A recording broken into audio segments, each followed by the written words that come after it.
All right, it's 5 o'clock. I'll call the April 26, 2022 Administration Committee to order, and roll call, please. Supervisor Long. Here. Supervisor Cook. Present. Supervisor Burning. Here. Supervisor Fiedler. Present. And then Supervisor Counter is absent, so we have a quorum. All right, thank you. Our next agenda item is approval of the minutes from Monday, April 4th. Do we have any, well, for those of us, the two of us that were there, any changes to the minutes or? We're the last vestige of the last committee, so no, they look great. If there's no changes, we'll leave the minutes as presented. Next item, public comment. Anyone in the audience looking to comment on any items in our agenda or any public comment? No? One more time, any public comment? All right. Move on to the business items. First business item is election of committee chair. And my understanding of the process, essentially we'll ask for nominations, and then if there are multiple nominations, we will hold a secret ballot, correct? All right, so are there any nominations for committee chair? Supervisor Long. I nominate Supervisor Cook for chair. Second. All right. Any other nominations for committee chair? Any other nominations? All right, we'll close the nominations. We're looking for a motion, right? I would move to approve under unanimous consent. Second. All right.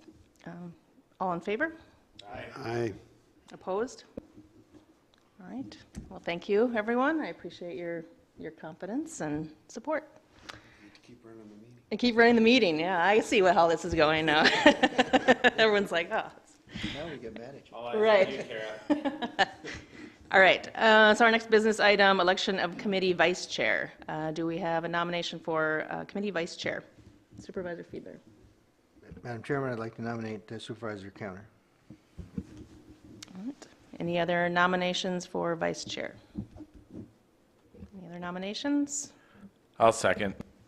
All right. Do we need to make another motion for that, or can we just Right to go right to a vote? I think you can go to a vote and treat his nomination as a motion. Okay. So all those in favor? Aye. Any opposed? All right. Supervisor Counter, when you come back, you are now vice chair. All right. Our next business item, establish regular meeting schedule. So right now, we've been meeting the third Tuesday of the month at 5. I guess looking to see if that works for everyone at this point still, or? Third Tuesday? Yes, third Tuesday. Yeah, I think it worked quite well last term. I think part of the reasoning was, excuse me, correct me if I'm wrong, that we wanted some lead time before the next county board meeting, because typically what comes here ends up at the county board. So the timing of that seemed to work fairly well. Yeah. I have a standing third Tuesday. That'd be moving. Oh, that won't work for me. I have a standing committee meeting every third Tuesday. Could I just inquire, would the second Tuesday work? The only reason I raise that, and I previously mentioned this to a couple of folks just in chit-chat, I think it's a little easier for some of us if we stack our meetings a little earlier in the month and get through them, and then we have a couple of weeks to do other things, be it county business or other things. So I personally prefer things the first couple of weeks of the month, unless there's a particular reason we need to do it later in the month. And there's pros and cons to it. I guess I would ask the county staff if that is going to work for all of you. The staff will be available when you tell them to be. There's not any other meetings currently scheduled on the second Tuesday? There is not. You're the first meeting to Oh, all right. organize, so you get the pick of it, other than the first Tuesday, which is taken by the county board. All right. So the pros and cons of it, and we will meet whenever you select. Really, in the end, it doesn't matter to the staff. We work around the schedule that you guys establish. So everything that comes from committee goes to the county board. So when you meet the week after, it's really going to be 3 weeks later than the following month that those items get to the county board. So just pros and cons in evaluating that. Staff advisory, which a lot of times we'll run something through staff advisory before we bring it to the administration committee. They meet on the third Tuesday. So if they meet on the third Tuesday, and then we come back the second Tuesday the following month, and then the first Tuesday the following month, that's a 2-month-long process, but maybe we could take a look at altering the staff advisory schedule to alter that sequencing of things. But that's really, in a nutshell, the extent of the pros and cons of your meeting selection. Supervisor Long, No, Supervisor Burton. What about Wednesday, third Wednesday? That would work for me. Others on the committee? Wasn't there some other Currently, Wednesday? HHS is using HHS, that yeah. night. Right. I guess if I had to choose one, I think the Wednesday or the Tuesday, second Tuesday would probably work better for me. Going along with Supervisor Fiedler, where you're kind of combining it. The other thing that we've done too is if there was an issue that came up, we could meet right before the board meeting on the first Tuesday for a quick meeting just to resolve any issues that we needed to for that particular board meeting. And we've done that on occasion. That seemed to work okay. So it sounds like staff are saying the second Tuesday would be acceptable to everyone. And everyone on the board, you're good? So second Tuesday, so do we want a motion to select the second Tuesday? I see nodding over there. Is there a motion to select the second Tuesday? All right, Supervisor Fiedler? I'll second. 5 p.m.? Yes. Yeah. Supervisor Long, second. All right. Any other discussion? All in favor? Aye. Opposed? All right, second Tuesday at 5 p.m.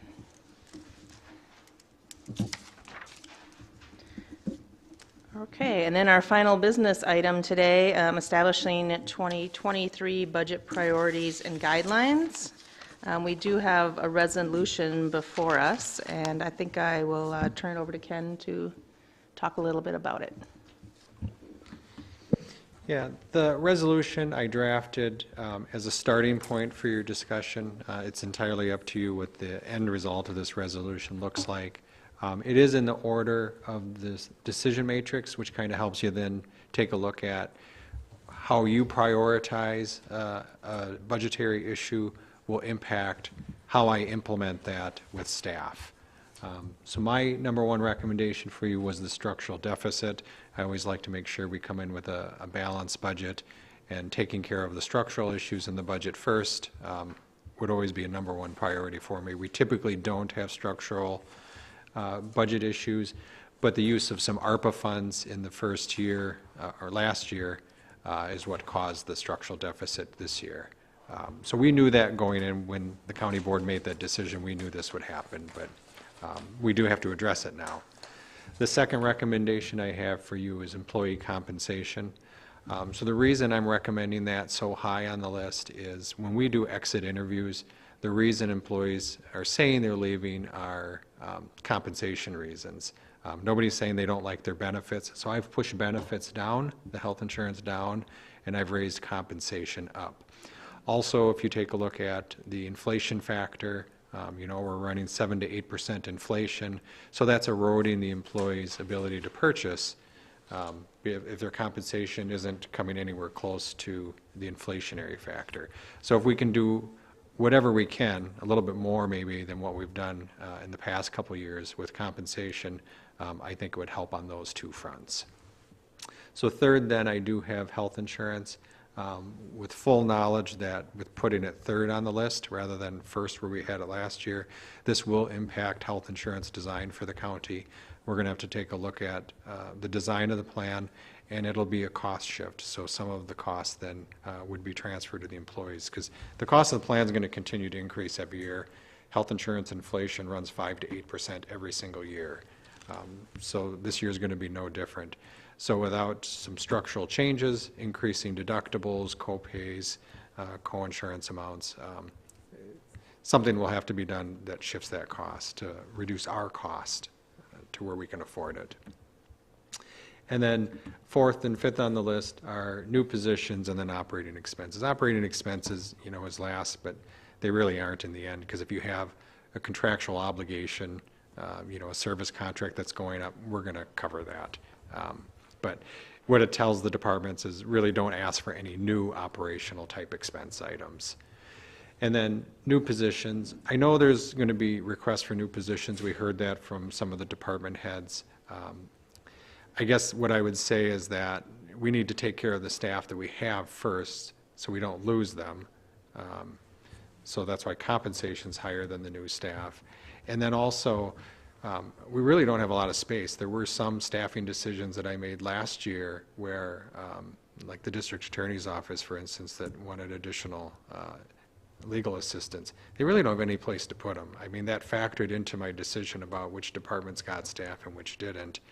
So if we can delay this maybe for one more year before we prioritize new positions, and maybe sort of give them a hint that in 2024, this will move up on the list.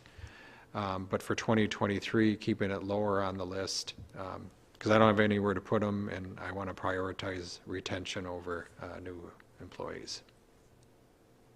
So that's how I came up with my recommendations. I did also put into the budget guidelines an additional idea, and that is the additional be it further resolved. So I would like to see the 5 standing committees take a look at the mandated services list. So it says mandated services, but it actually covers all of the services we do, not just the mandated ones. It really goes through the services and says this one's mandated, this one's not mandated. So it does include all services, not just mandated. But I would like to take a look at that list. I think when we originally put this list together in 2020, right as COVID hit, that was the intention. And then we kind of got distracted with a whole bunch of other things going on in the world. But I think this would be a great opportunity for us to come back and take a look at each of those services that we're providing. And with the new county board then, it'll be educational for them, and it'll have them, or give them the ability to put their fingerprint on how the county is run, and take a close look at what those services are. I think that's going to be a lengthy process, though. I don't think we're going to be able to finish that review process by August, which is when, a lot of the big budget decisions are made. So I don't want to put any false expectations that this is going to impact the 2023 budget. I think we go with a set of priorities right now.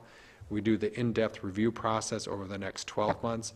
Some changes may be made for 2023, but probably more so for the 2024 budget.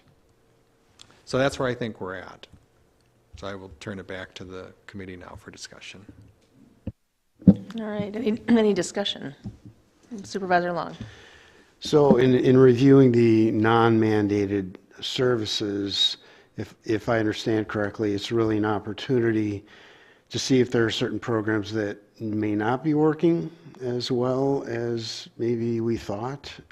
So that basically leads into a cost-saving exercise of not only are we looking at new revenue, but we're looking at cost-saving measures in all of our departments. Is that another explanation? Yep. Absolutely. So, I mean, it may be a service that we've been providing and the service has been steady, but maybe it's just something that the current county board isn't interested in providing. So that may be one scenario. The other scenario that I think is out there, and I don't know everything in enough detail to know where they are, But I believe that sometime a service is created and it may be serving, 100 people within the county, and this is the cost of that program. But over the years, the interest in that program has kind of dwindled, and now it's serving 10 people, but it still has that exact same cost. So what we want to look at is what the cost of a program is, but also the service history of that program to determine whether it's still cost-effective to continue to provide that service. I really think that is an opportunity for us to reconsider and reallocate those resources to something that's been growing that we haven't been able to put more money into. Take a look at what's been shrinking and do the reallocation.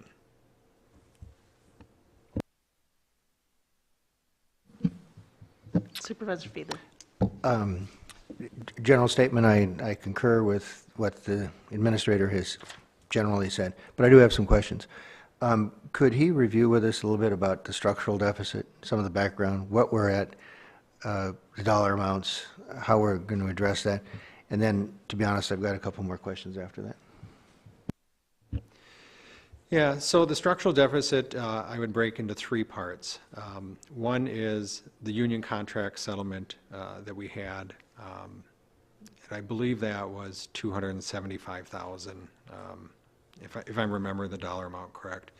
So we had allocated ARPA dollars to help settle the sheriff's union contract. So it was a larger increase in the first year, partially offset with ARPA dollars. Second year, though, we have to pick up the full cost of it. So there's a big chunk of the money. I think it's about $800,000 total is what we're looking at for structural deficit. An additional $300,000 of that structural deficit is the 1% increase that the county board had authorized to start at the beginning of April here. So we did that with full knowledge that it wasn't in the budget. We're going to use, cash reserves, some contingency funds that have been untouched from last year and this year to cover it for 2022. But that's $300,000 at the beginning of the year that's not in the budget yet. So there's $575,000. The rest of the dollars come in from some of the other compensation changes that we approved. So we approved compression issues across multiple departments that had a dollar amount, and then we also addressed separately a compression issue within the clerk of courts department that had some compression issues really with outside factors. So when you add all of those together, that amounts to about that $800,000 price tag that we're looking at for structural deficit.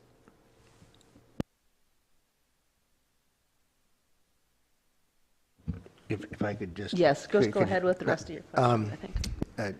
Mr. Administrator, you mentioned ARPA funds. I know that there's probably tons of requests for every dollar of ARPA funds, and we spread things around quite a bit last year. But this year, I'm guessing that we probably would not want to approach it the way we did last year. Could you maybe explain how you think we'll be addressing the ARPA funds issue this year? Yeah, so when the ARPA dollars came in two tranches of money. Tranche is a weird word, I just learned it with the ARPA funds. But so we got the first half of the money last year. We're getting the second half of the money this year, and it was about $8.8 million each tranche. So we allocated initially by resolution the first $8.8 million, and it was a lot of projects related to health and human services. We addressed some compensation with the sheriff that I mentioned. We gave some bonuses at the healthcare campus. We took care of a few infrastructure projects. And then we allocated a large chunk for broadband expansion grants. We reached into the second tranche a little bit and pulled some of that money for broadband so we could increase the broadband grants that we offered this year. So we have about $7.5 million that we have not allocated to be spent on anything in particular. So there's about $7.5 million that's available for a project. Now we did, because of changes to the federal rules, take 10 of the 16 or 17 million dollars that we were getting and designated it as recovery of lost revenues. It's a concept that the federal government had. But $10 million is designated as those lost revenues. What that does is it expands the availability of what we can use that for. So that $7.5 million is fully within this now defederalized money. So we can expend it on one of several things, or anything but a couple of things. So we can't use it to reduce debt, we can't use it to reduce the tax levy, and we can't use it to put into a rainy day fund. But we can allocate it to just about anything else that you want to do. Now, we don't want to create structural deficits for future years, so just remember that it's one-time money. Once it's spent, it's spent. So that's my only caution is think more one-time expenditures, though, rather than ongoing expenditures. I want to just concur in your explanation and reasoning for why we might address it the way you suggested we address it this year. Does that also suggest that much of that money might go toward what we generally characterize as KIP projects, which would be infrastructure? Yeah, that would be a great recommendation, because those KIP projects are one-time expenses. The funding for the KIP, generally, we've been able to take from cash reserves, which is a great methodology that the county has adopted by using cash for capital projects rather than borrowing, other than when we build big buildings. But by doing so, we are avoiding interest expense and we're avoiding debt issuance expense. So those capital projects are costing the taxpayers the least amount of money possible by using cash on hand rather than borrowing. And that's the biggest tax savings you can have, is by avoiding issuing debt. Just a final question on that. I know that it'll be about another 5 months before we get data from Wisconsin on some critical benchmarks as to how much money we are allowed to spend in the tax levy and that sort of thing. But just as a ballpark guess, typically we've run quite a surplus in the unassigned funds account. I'll call it the savings account for short. We're required to keep 35% plus or minus 3%. Usually we've been in the mid to high 40s. I have no reason to believe we wouldn't also be this year. And so we should be able to have quite a balance in that account this year that could now be freed up for other uses. And I'll just ramble for a second. For example, reduction in the tax levy. Could you comment on that? Possibly. But I mean, that is correct, right? That there would be probably there'll be a substantial balance there, because we're adding a lot to the KIP, and we could, as we did a couple of years ago, designate some of that money for tax reduction. And since we do have the mill rate increase going up this year with the new building expenses, it would certainly be a great thing on our part if we could somehow limit that increase, even if it was a modest increase, because we certainly don't want to dip below what we're required to do, i.e. the 38% or 35%, but 38%. And we've typically not gone below 40%. So I don't want to raid that account, but I would like us to be thinking, at least now, pending all the data we receive in August, about how we could use any big surpluses there for at least a modest tax reduction as a result of having that substantial excess.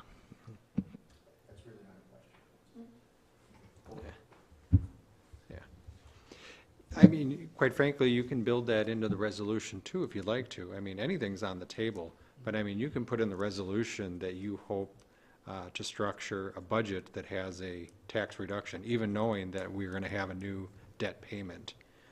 I won't know the feasibility of that until probably August or September, because I won't have the rates from the state, what our revenue sources are going to be. There's a lot of variables that don't happen until that late summer time period. But you can put that in as a goal, and I will do everything I can to hit that goal. Madam Chairman, if I could just follow up, I will intend to do that at the appropriate time later in the meeting, but I don't, if there's further discussion now, I don't want to do that now, but I'll intend to do that later in the meeting. Supervisor Long. So I tried this last year and I didn't get anywhere with it, so I'm going to try it again.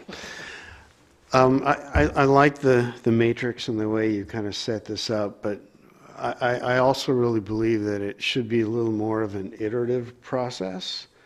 So, for example, we could be looking at changes in the health insurance and benefits to see what might be reasonable, and at the same time, that might give us a better idea of what we might be able to afford on the compensation side. So all of these items are not mutually exclusive, but they all relate directly to one another. So I just wondered if there's some way, and I think you do that. I just wondered if there's some way in the presentation of these, rather than just say 1, 2, 3, 4, 5, if there's some way that it can be communicated in such a way that they all relate to each other and it isn't much more of an iterative process, and we have to go back and review a lot of these different steps as we get more information and results from certain other steps, if that makes sense. Yeah, and you're correct. I mean, it really does happen that way. It's just hard to say in May, to give guidance and priorities in May when we don't know anything yet, to September when all the numbers are in and it's just math at that point to balance the budget. There's a lot that happens in between there. And all of those things do happen in between May and September. It's just that it's not easy to articulate that or to put that into a resolution of how it happens. Well, and maybe not it's actually in the resolution, but I think it's important to kind of communicate that to, especially because we have a lot of new board members, so that they understand it's not strictly 1, 2, 3, 4, 5, and they're all really interrelated. So maybe it's strictly in the communication of the 5 items when this is reviewed at with the full board. I think that's a good recommendation, and your questions were similar to the questions that I was talking to Ken about the other day. Like, how does, these are all interwoven, right? And so there's a balance and there's back and forth, and perhaps that also would be a good conversation, especially for the new board, about process and the role of the county board versus what staff are going to do. Like, at what point do we recommend the decision matrix versus get involved in the shuffling, right? And so I think that's part of the back and forth, maybe. And are you suggesting that we see some of these budget decisions again in another time, or? Oh, not necessarily. Yeah. I don't think we want to get into the weeds Right. at all. But I just think as part of the process, it's important to communicate that when we're discussing this, and I believe this will be on the next Tuesday's board meeting. So when that's presented, I think it's really important to really describe the process in a little more detail so that they understand the relationship between all the moving pieces.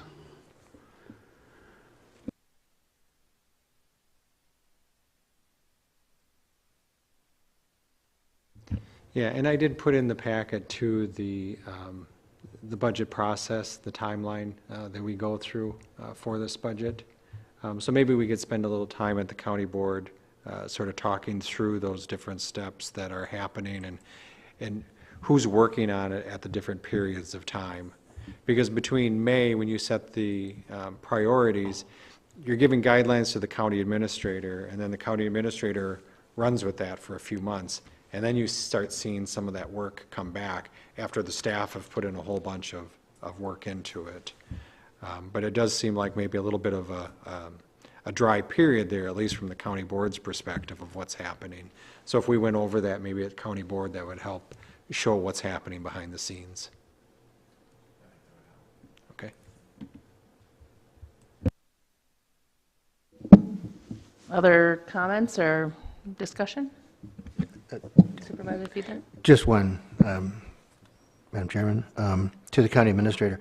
Yeah, the last item dealt with the mandatory requirements, and we it was brought up that we had discretionary things that we do as well, and I don't recall exactly how you described that, but is there also a specific list of some of the discretionary things that we do now besides the mandatory things? Yeah, so the mandated services report maybe is mislabeled because all the discretionary services we provide are on that list also. So that report maybe should be listed as mandated and discretionary services report because it covers both of them. And that's the report that I want to go through section by section at each of the different appropriate standing committees. Supervisor Fielder. And that was what was included in our supervisor's booklets as Appendix 5? Yes. Thank you.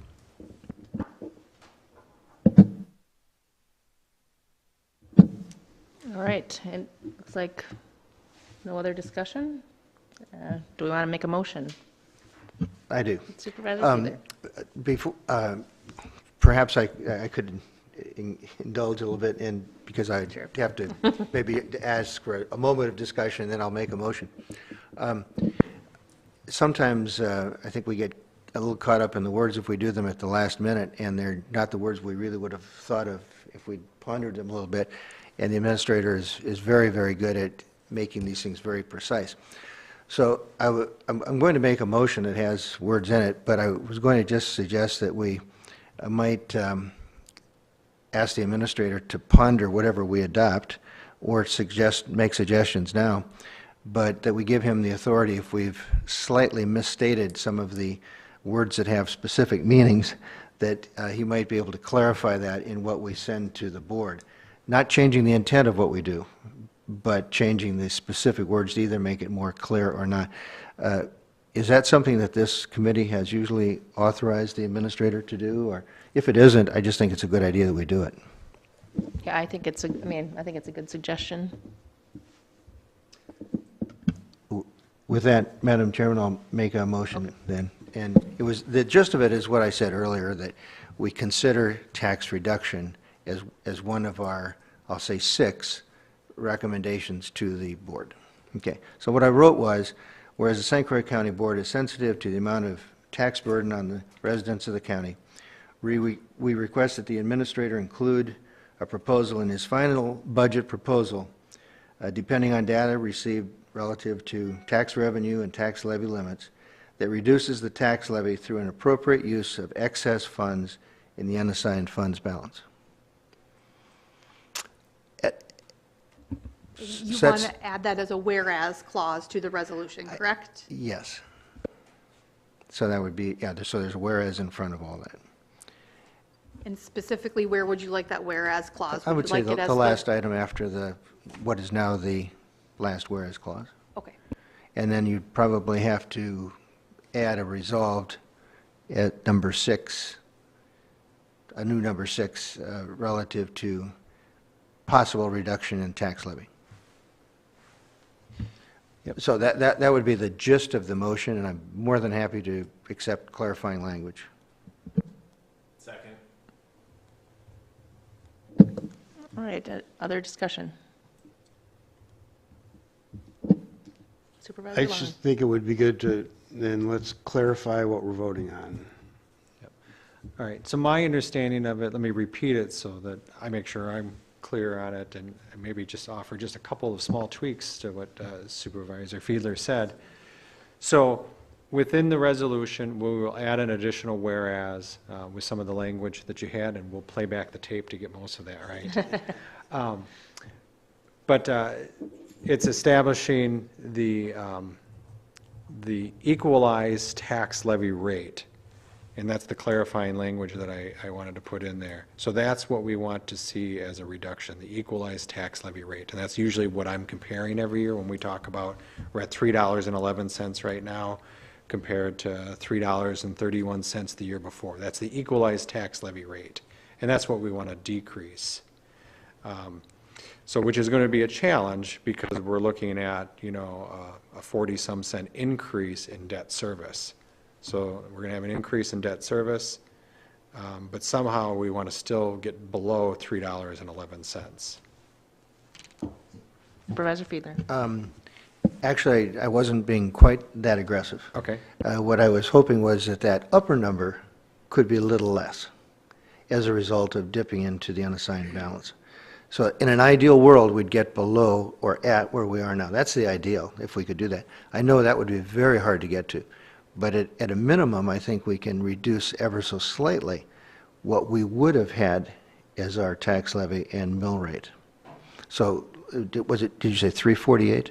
Or, Yeah, so we were looking at about a 40-cent increase, which would have put us right around 351, 352.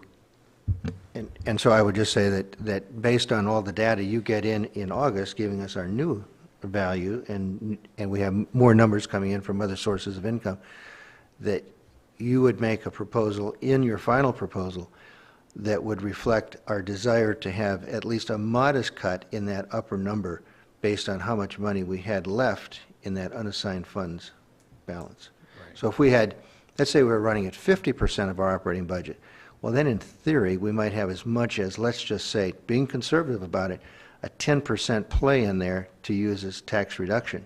We might not want to go that far, but we can at least make movement toward that with those very substantial excess funds we will have in that account as a result of using the ARPA funds for things that account would usually be used for. I think that's a long sentence. Yeah. What I think I'm hearing you say is, after we have the data, then we take a look at what the unassigned fund balance is, and if it's possible, if we're over the minimum or what staff would consider financially solvent, then we would utilize those funds to potentially reduce the tax burden. Exactly correct. Okay.